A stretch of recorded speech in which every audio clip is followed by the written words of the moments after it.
বঙাইগাঁৱৰ ককিলাত 12খন জিলা সামৰি অনুষ্ঠিত হ'বলগীয়া ইজতেমাৰ প্ৰায় 80% কাম সম্পূৰ্ণ হৈছে। সকলোৱে নিজৰ ইচ্ছামতে বিভিন্ন সামগ্ৰী যোগান ধৰাৰ লগতে শাৰীৰিক পৰিশ্ৰম কৰি কাম কৰি আছে। ইছলাম ধৰ্মত হাৰাম নিষিদ্ধ ড্ৰাগছ, মদ, ভাং আৰু বাল্য বিবাহৰ বিৰুদ্ধে সজাগতাৰ সৃষ্টিৰে মেছেজ দিব ইজতেমাথলীৰ পৰা। আনকি বিভিন্ন ধৰ্মাৱলম্বী লোকৰ মাজতো ভাতৃত্ববোধ আৰু সৎ পথেৰে চলিবৰ বাবে 200টা জামাত উলিওৱা হ'ব বুলি জানিবলৈ দিয়ে।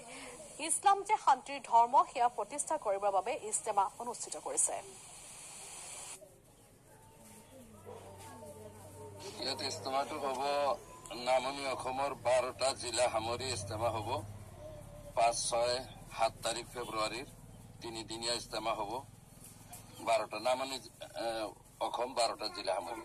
যিটো বঙাইগাঁও জিলাৰ নামনি অসমৰ ভিত্তিক এখন ইজতেমা হৈ আছে, এই ইজতেমাৰ পৰা এটাই মেছেজ ৰাইজলৈ পঠাব খোজো যে আমাৰ যুৱ সমাজ, আমাৰ যিটো নেক্সট জেনাৰেশ্যন, এই জেনাৰেশ্যন মাদক দ্ৰব্যত আসক্ত হোৱা বেছি দেখা গৈ আছে।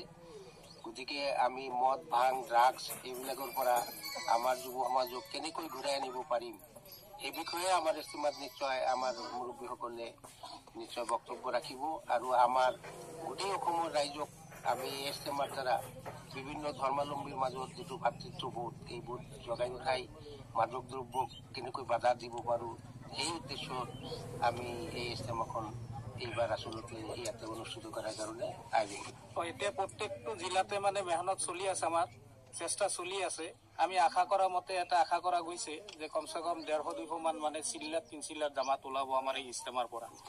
আৰু এই ইজতেমাৰ পৰা ওলাই গৈ তেওঁলোকে কেনেকৈ সৎপথত চলিব পাৰে, ইয়াৰ শিক্ষা ল'ব, কেনেকৈ কোৰআন হাদিছৰ আলোকত আমাৰ জীৱনটো গঢ়িব পৰা যায়, তেনেকুৱা চেষ্টা কৰা হয়।